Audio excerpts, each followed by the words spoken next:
우리 지난 주간에 우리 추석 명절 또 있었는데요. 모두 즐겁고 행복한 명절 보내고 돌아오셨는지 모르겠습니다. 우리나라의 가장 큰 명절은 설날과 추석이죠. 설날은 새해를 맞이하는 명절이고 추석은 한 해 농사를 수확하면서 기쁨을 누리는 그런 날입니다. 사실 새해 첫날 그리고 추수의 절기, 이 두 가지는 전 세계 어느 문화, 어느 나라에서든지 찾아볼 수 있는 공통적인 절기일 겁니다. 이 두 가지 절기가 없는 나라는 별로 없어요. 그런데 그 외의 절기들은 각 문화마다 그 나라와 민족마다 각기 다르게 나타납니다. 독특한 문화적인 특징들을 가지고 있기도 하고요. 지리와 또 종교의 특징에 따라서도 다른 절기들이 많이 존재합니다.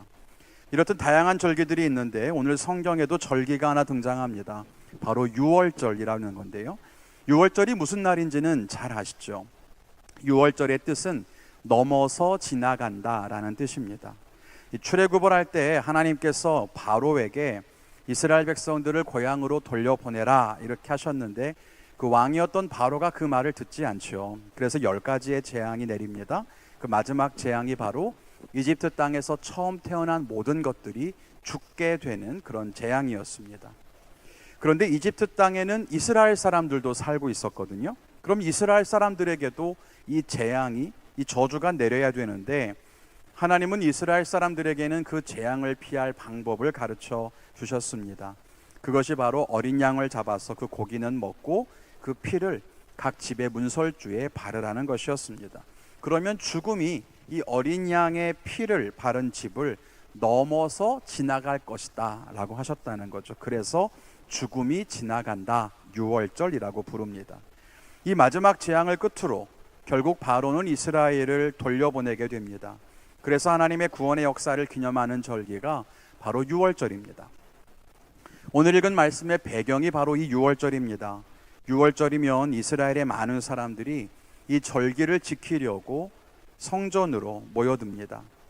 예수님도 유월절을 지키기 위해서 예루살렘 그리고 성전을 찾아오셨습니다. 이때 많은 사람들이 예수님이 행하시는 표적을 보고 예수님을 믿었다라고 기록되어 있습니다. 이 말씀에서 우리가 무엇을 알 수 있냐면 예수님이 많은 이적을 예루살렘에서 행하셨다라고 하는 걸 알 수 있죠. 아마 모르긴 몰라도 병자들 많이 고치셨을 거고요. 귀신도 쫓아내셨을 수도 있고요. 말씀을 전하시는데 그 말씀이 정말로 권위와 능력이 충만했을 수도 있습니다. 아무튼 사람들이 무언가 눈에 보이는 기적을 보면서 예수님을 믿게 되었다는 것입니다. 그것도 많은 사람들이 예수님을 믿었다고 합니다. 앞에서 지금이 무슨 절기라고 했죠?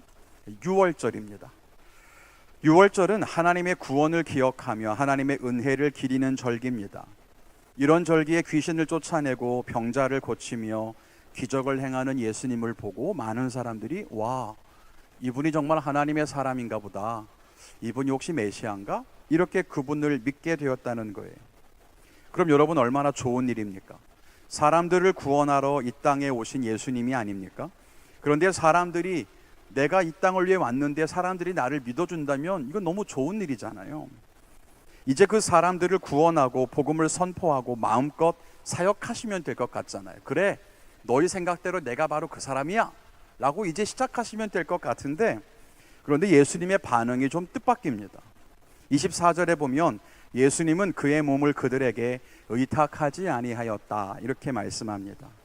예수님이 자기 자신을 사람들에게 맡기지 않으셨다는 뜻입니다. 여러분, 이 말씀을 읽을 때 어떤 느낌을 받으셨는지 모르겠어요. 기적을 베푸시는 예수님을 둘러싸고 많은 사람들이 예수님 주위에 모여들어서 예수님께 환호하고 예수님 이름을 막 높이면서 그분을 믿는다고, 내가 당신 믿겠노라고 막 이야기하고 소리치고 있는데 정작 예수님은 거기 모인 사람 중 누구에게도 마음을 맡길 수 없었고 삶을 기댈 수도 없었다는 것입니다. 환호성과 놀라움과 탄성이 가득한 분위기였지만 정작 예수님은 그 속에서 외로워 보입니다. 그런데요, 이런 모습이 지금 우리가 예배하는 모습은 아닌지 돌아봐야 한다는 거예요. 하나님을 향해 열광적으로 찬양하고 하나님 믿는다고 고백하고 주의 이름 소리쳐 부르고 예수님 사랑한다고 하는데 그 예배의 흥분이 가득한 자리 한가운데에서 예수님은 정작 마음 둘 곳이 하나도 없이 외로이 서 계시진 않을까? 그렇다면 여러분, 그건 정말 서글픈 일이 아니겠습니까? 오늘 이 말씀을 통해 우리의 마음을 돌아보고 하나님을 만나는 자리, 하나님을 예배하는 이 자리에서 우리가 무엇을 기억해야 될 것인가 몇 가지 생각해 보며 은혜를 나누기를 원합니다. 그 첫째는 예수님은 우리의 말을 필요로 하지 않으신다는 겁니다. 예수님은 우리의 말이 필요하신 분은 아니에요. 사람은 누구나 자기 존재를 인정받고 싶어 합니다. 그래서 존재를 부정당하면 절망하기도 하고 분노하기도 합니다. 어떤 사람은 사람들이 자기에게 인사를 하지 않으면 분노해요. 인사를 받음으로써 상대방이 자기를 알아주고 존중하는 그 태도를 통해서 자기 존재를 인정받으려고 하는 겁니다.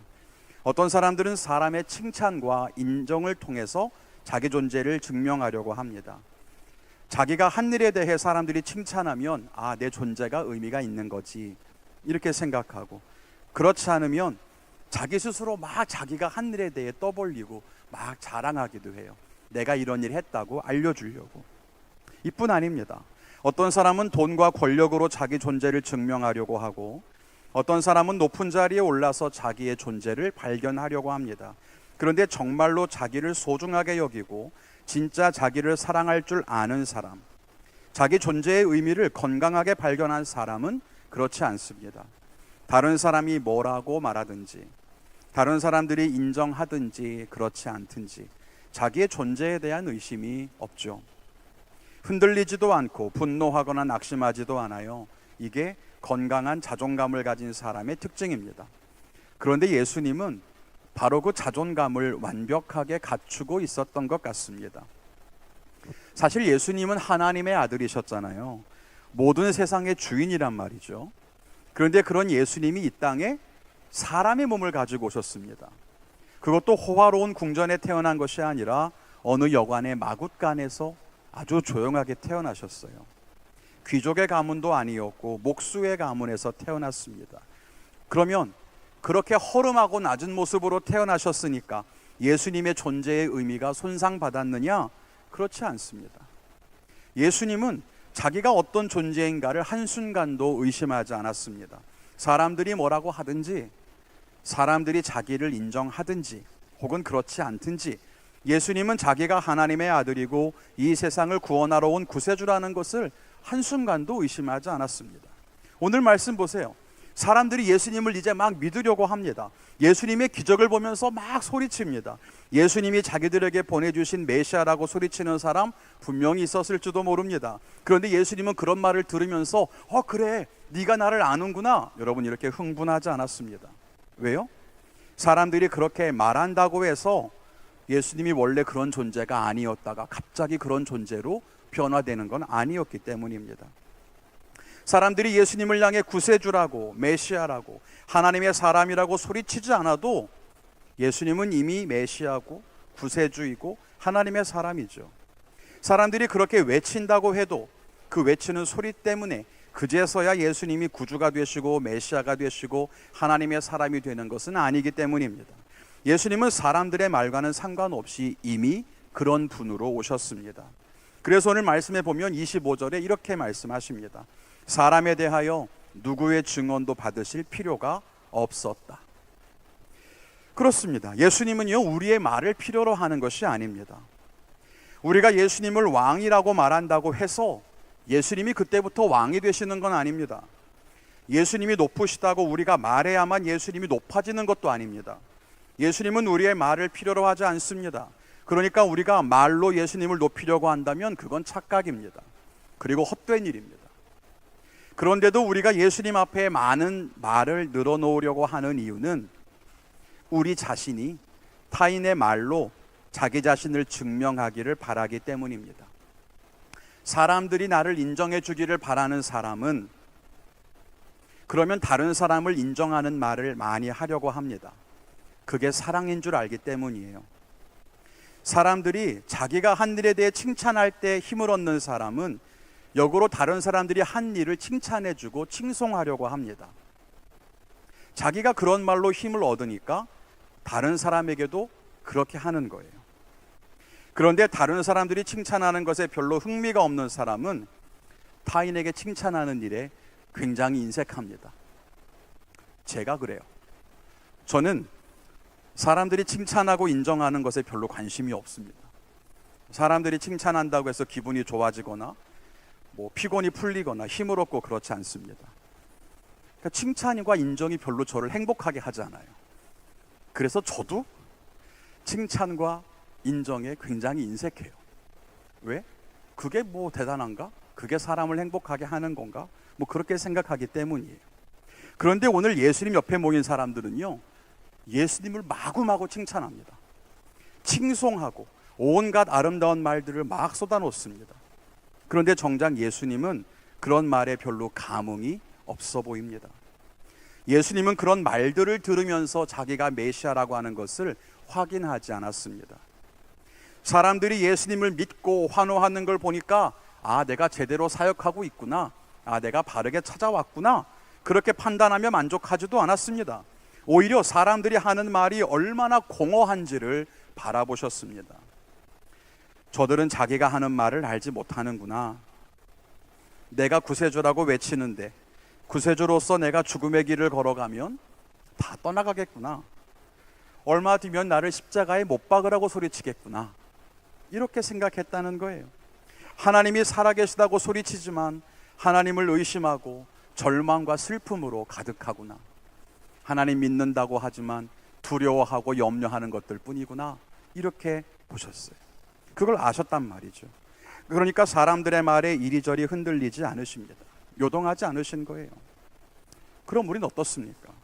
우리도 예수님을 칭송하고 칭찬하고 예수님이 구주라고 또 예수님을 사랑한다고 얼마나 많은 말들을 쏟아내고 있습니까?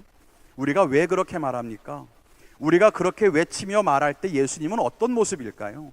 우리의 말을 들으며 기뻐하실까요? 아니면 오늘 성경 말씀처럼 우리는 막 기뻐서 하나님 막 높이고 찬양하고 있는데 그 한가운데 예수님이 외로이 서 계시면서 아무에게도 마음을 맡기지 아니하였더라. 혹시 그러시진 않을까요? 고린도전서 4장에 보면 하나님의 나라는 말에 있지 않다라고 말합니다. 믿음은 나는 하나님을 믿습니다 라고 하는 말에 있지 않습니다. 하나님을 사랑하는 마음은 나는 하나님을 사랑합니다 라고 하는 그 말에 있지 않습니다.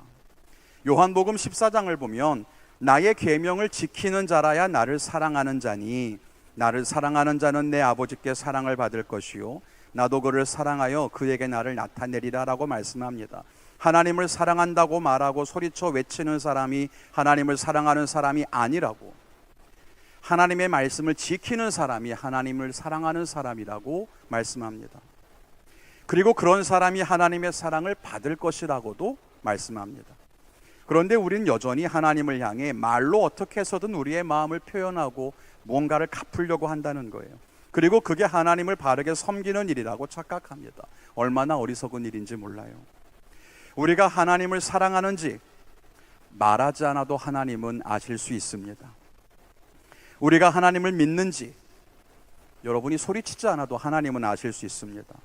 어떻게 아실까요? 그 마음을 보고 계시기 때문이에요. 우리의 살아가는 모습도 보고 계시기 때문이라는 겁니다. 베드로는요, 자기는 정말 예수님을 사랑한다고 생각했어요. 다른 제자들보다 자기는 더 예수님을 사랑하고 더 충성할 수 있다고 생각했어요. 그래서 예수님께 이렇게 얘기합니다. 예수님, 다른 사람들이 다 예수님을 떠나가도 나는 절대 예수님을 떠나가지 않을 거예요. 다른 사람들은 그럴 수 있어요. 근데 저는 그들보다 예수님을 더 사랑해요. 그러니까 절대 주님을 떠나가지 않을 거예요 라고 이야기합니다. 그런데 예수님 잡히시던 밤에 자기는 예수님의 제자가 아니라고, 자기는 저런 사람 모른다고 예수님을 저주하면서 부인하죠. 나중에 부활하신 예수님께서 베드로를 만났을 때 베드로에게 이렇게 물어보십니다. 베드로야, 진짜로 네가 나를 다른 모든 사람들보다 사랑하느냐? 이렇게 물어봐요. 네가 정말 소리쳐 고백했던 것처럼 네가 다른 사람보다 나를 더 사랑한다며?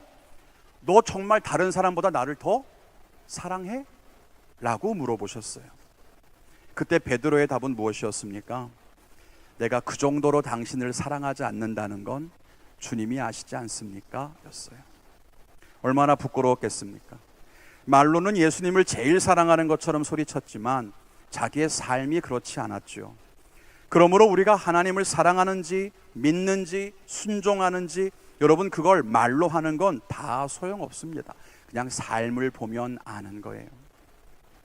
하나님을 사랑한다고 하면서 이웃과 늘 싸우고 자기 욕심만 내세우고 자기 입장 때문에 갈등을 일으킨다면 그게 하나님을 사랑하는 것이겠습니까? 하나님을 믿는다고 하면서 삶을 맡기지 못하고 결정과 선택의 순간에 자기 마음대로 내키는 대로 산다면 하나님을 믿는다는 천마디 말이 무슨 소용이 있겠습니까? 이렇게 말보다 삶이 더 중요한데도 우리는 하나님께 계속 말을 합니다. 말로 자꾸만 내 마음이 이렇다, 내 믿음이 이렇다 하나님께 이야기합니다. 그 이유가 뭘까요? 여러 가지 이유가 있을 수 있는데요. 첫째, 말하는 게 쉽기 때문이에요. 마음과 삶을 바꾸는 것은 어렵지만 말을 하는 건 쉬워요. 계명을 지켜서 하나님을 사랑하는 사람이다 그렇게 인정받는 것보다 말로 그냥 하나님 사랑해요 하는 게 훨씬 쉽습니다. 그러니 말로 하는 거예요. 둘째, 자기 마음의 실체를 모르고 착각하기 때문이에요. 자기가 진짜 하나님 사랑하지 않는데 하나님을 사랑한다고 착각하는 겁니다. 진짜 하나님 믿지 않는데 믿는 자고 착각하는 거예요. 하나님을 사랑한다고 착각하고 자기 마음도 모른 채 자기 감정과 순간적인 느낌에 속아서 거짓말을 하는 거죠. 셋째, 그냥 교회에서 말하라고 하니까 하는 거예요. 여러분 하나님을 사랑한다고 말해야 돼요. 하나님 믿는다고 말해야 돼요. 하나님 믿으시면 아멘 하시길 바랍니다. 그러니까 그냥 하는 거예요. 그렇게 우리는 헛된 말을 참 많이 내뱉습니다. 이 모습이 얼마나 안타까운지 몰라요. 여러분 하나님을 향해서 말을 많이 하지 마세요. 기도할 때에도 예수님의 가르침이 무엇이었습니까? 중언부언하지 말라 그렇게 말씀하셨어요. 하나님이랑 대화하는 순간에도 중언부언하지 말라. 무슨 뜻이에요? 쓸데없는 말을 많이 하는 것이 하나님을 기쁘시게 할 수는 없다는 뜻입니다. 왜냐하면 하나님은 사람의 말에 이리저리 흔들리거나 만족하거나 하시는 분이 아니기 때문입니다. 우리 청년들과 성도님들이 진짜로 하나님 앞에 헛된 말들 멈추고 진실한 마음으로 설 수 있기를 주님의 이름으로 축원을 드립니다. 둘째로는 예수님 앞에 서는 우리의 마음을 좀 돌아보자는 것입니다. 앞에서 우리는 하나님이 우리의 말을 필요로 하진 않는다 이렇게 말했는데요. 그래서 헛된 말을 줄이라고 했잖아요. 그럼 우리가 하나님 앞에 하는 말들이 잘못된 걸까? 하나님께 아무 말도 하지 않는 게 좋은 걸까? 여러분 그렇지는 않아요. 예수님은 오늘 자기를 믿고 환호하는 사람들에게 자기 마음을 기대지 않으셨다고 합니다. 그런데 그 이유가 기록되어 있습니다. 24, 25절에 보면 뭐라고 합니까? 예수님이 그들을 다 아셨기 때문이라, 그들의 속에 있는 것을 아시기 때문이라 라고 말씀합니다. 즉 사람들이 예수님을 향해 하는 말들이 그들의 마음과 달랐기 때문입니다. 예수님을 칭송하며 찬양하는 사람들의 마음 속에는 사실은 자기가 원하는 소원을 이루어주기를 바라는 욕망이 가득했고, 어떤 사람은 예수님을 이용해서 로마가 물러나기를 바라기도 했고, 어떤 사람은 더 큰 기적을 보기를 원했고, 나의 문제를 고쳐주기를 기대했습니다. 그렇게 다양한 마음들이 있지 않았을까요? 결국 예수님이 사람들에게 마음을 나누고 기대하지 않으신 이유는 그들의 말이 부족해서가 아니었어요. 그들의 말과 그들의 마음이 달랐기 때문이라고 하는 겁니다. 앞에서 제가 우리의 말이 헛된 것이라고 했는데 말 자체가 헛된 건 아니에요. 마음이 없는 말, 마음과 다른 말이 헛된 거죠. 사실 우리의 말은요, 하나님을 높이는 아주 중요한 수단이 됩니다. 우리가 왜 하나님께 찬송합니까? 이 찬송이 말로 표현하는 거잖아요. 모든 찬송이 필요 없는 겁니까? 그렇지 않죠. 하나님을 높이고 하나님을 고백하고 하나님이 어떤 분이신가를 선언하는 찬양의 말들이 얼마나 아름답습니까? 그런데 우리가 말로는 하나님을 찬양한다고 하는데 우리 마음이 진정으로 하나님을 나의 주인으로 높임받기 원하신다고 생각하지 않는다는 거예요. 자기 자신을 위해서 자기 이익을 추구하며 살아가고 있는데 그 찬송의 말들이 얼마나 헛되냐는 것입니다. 우리는 그런 말들을 많이 한다는 거예요. 하나님을 사랑한다고 말하지만 사실은 하나님을 이용해서 무언가 얻고 싶은 것들이 많을 뿐, 정말 하나님을 사랑해서 하나님께 희생하려는 마음이 1도 없다면 그 사랑은 헛된 말이죠. 하나님을 따르겠다는 말도, 하나님을 위해 내 삶을 드린다는 말도 정말 어렵고 힘들 때 하나님을 위해서 헌신하고 자기의 삶을 하나님의 나라를 위해 드리려는 마음이 없다면 헛된 말에 불과한 거 아니겠습니까? 그렇게 마음이 없는 말들에 예수님은 속지 않으신다는 겁니다. 그래서 오늘도 많은 사람들이 예수님 곁에 모여들어서 예수님 칭찬하고 찬양하고 환호하고, 아, 당신 정말 메시아라고, 당신 정말 하나님의 사람이라고 막 소리칠 때 예수님은 그들 중에 누구에게도 마음을 기대지 않았다는 거예요. 그럼 여러분, 우리의 마음은 어떻습니까? 우리는 말하고 노래하고 고백하는 대로 정말 그런 마음을 가지고 있습니까? 여러분, 하나님께 우리의 삶을 드린다고 찬양할 때가 있잖아요. 그래서 여러분 삶을 하나님이 쓰시겠다고 하면 진짜 그 삶을 맡길 수 있습니까? 삶을 드린다고 노래를 해놓고 하나님이 그래 그럼 내가 너를 이렇게 사용할게 하실 때 저는 결단할 마음이 있냐고요. 하나님께 내 삶을 드린다고 하면서 내가 어린이를 돌보는 가디언은 할 수 있지만 수련회 스태프는 못하겠는데요. 예배팀이나 드라마팀은 할 수 있지만 시설팀은 싫은데요. 여러분, 만일 그런 마음이 있다면 그게 하나님께 삶을 맡기는 거겠습니까? 하나님께 정말로 삶을 맡긴다면 하나님이 우리를 마음대로 쓰시도록 드려야 하는데, 우리는 섬기는 자리까지도 내가 결정하려고 하잖아요. 예배를 섬기는 건 좋지만 전도는 내 몫이 아닌 것 같다. 셀리더는 할 수 있을 것 같은데 사역팀은 싫다. 그렇게 생각한다면 애초에 삶을 맡긴다고 말을 하지 말아야죠. 하나님께 순종하겠다는 말을 하지 말아야죠. 그게 얼마나 공허한 말들이었겠습니까? 하나님의 뜻을 알게 해달라고 기도하면서 말씀 안 읽고 기도하지 않는다면 하나님 뜻을 알려주세요. 여러분, 그게 얼마나 헛된 말이 되겠냐는 거예요. 하나님은 그런 빈말에 속지 않으십니다. 그래서 우리는 우리의 말을 멈추고 우리의 마음을 돌아봐야 하는 겁니다. 우리가 하는 말이 정말 내 마음에서 나오는 말인가 생각해 봐야 돼요. 그래서 우리 마음에 있는 진솔한 말 한마디가 헛된 100마디 말보다 훨씬 낫습니다. 그런데 문제는 우리가 우리 자신의 마음을 잘 모를 때가 많다는 것입니다. 자기 마음을 들여다보는 훈련이 잘 안 되어 있는 것 같아요. 내 마음과 생각에 확신도 없고 내가 무엇을 믿는지 믿지 못하는지도 모를 때가 너무 많죠. 그래서 우리는 말씀을 거울 삼아서 늘 말씀에 자기를 비추어 보며 자기를 돌아봐야 하는 것입니다. 이게 거룩한 삶의 기본입니다. 성경에 비추어 내 마음은 선한가? 예수님이 말씀하시는 그 순종이 내 안에 있는가? 하나님이 인도하시는 대로 나는 따라가고 있는가? 그렇게 돌아봐야 되는 거예요.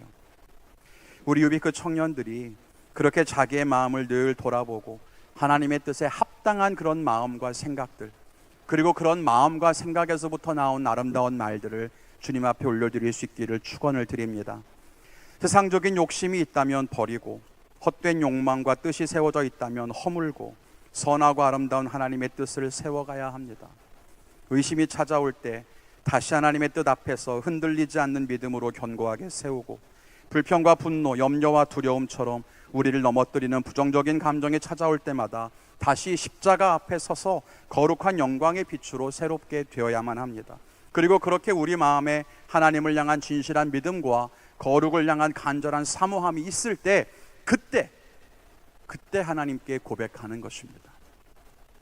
우리를 구원하시고 우리를 인도하시는 하나님께 참으로 감사와 사랑이 넘쳐날 때 그때 하나님을 사랑한다고 고백하는 거고, 하나님 말씀이라면 무엇이든 순종할 준비가 되었을 때 하나님 뜻대로 살겠노라고 이야기하는 것입니다. 그게 진실한 고백인 거예요. 우리 청년들과 성도님들이 그렇게 말과 마음이 일치하고 진실한 마음으로 살아갈 수 있기를 다시 한번 주님의 이름으로 간절히 축원을 드립니다. 이제 말씀 맺겠습니다. 예배팀은 나와서 우리 기도와 찬양을 준비해 주시기를 바랍니다. 오늘 말씀을 이렇게 좀 읽으면서요, 저는 예수님이 십자가에 달려 죽으시기 위해 예루살렘에 입성하셨던 그 종려주일의 모습이 떠올랐습니다. 많은 사람들이 종려나무 가지를 꺾어서 예수님을 찬양하고 막 환호했던 그 모습이요. 호산나를 외치며 이스라엘의 왕이라고 환호하는 사람들 사이에서 예수님 얼마나 외로우셨을까라는 생각을 다시 한번 해봅니다. 자기가 하는 말이 무슨 말인지도 모른 채 자기들 욕심을 이루기 위해서 예수님을 높이고 자기들 바라는 것을 얻기 위해 고개를 숙이는 모습을 보며 그 마음속을 들여다보시는 예수님의 마음은 어땠을까요? 얼마나 외로우셨을까요? 그렇게 외치던 사람들이 얼마 안 지나 십자가에 못 박으라고 그렇게 소리칠 걸 뻔히 알 텐데 얼마나 외로우셨을까요? 그 외에도 성경 여기저기를 보면 예수님의 마음이 가끔씩 비칩니다. 누가복음에 보면 예수께서 이르시되 여우도 굴이 있고 공중의 새도 집이 있으되 인자는 머리 둘 곳이 없도다, 이런 말씀이 있고요. 누가복음 18장에는 인자가 올 때 세상에서 믿음을 보겠느냐, 이런 말씀도 있어요. 마가복음 14장에는 예수께서 제자들에게 이르시되 너희가 다 나를 버리리라, 이런 말씀도 있어요. 마태복음 20장에는 예수께서 대답하여 이르시되 너희는 너희가 구하는 것을 알지 못하는도다, 내가 마시려는 잔을 정말 너희가 마실 수 있느냐, 이런 말씀도 있어요. 우리의 마음에는 예수님이 거하실 만한 믿음이 있습니까? 예수님이 우리의 말에 거하시지 않고 우리의 마음에 거하셔야 하는 거 아닐까요? 우리의 마음에 주님이 거하실 수 있기를 바랍니다.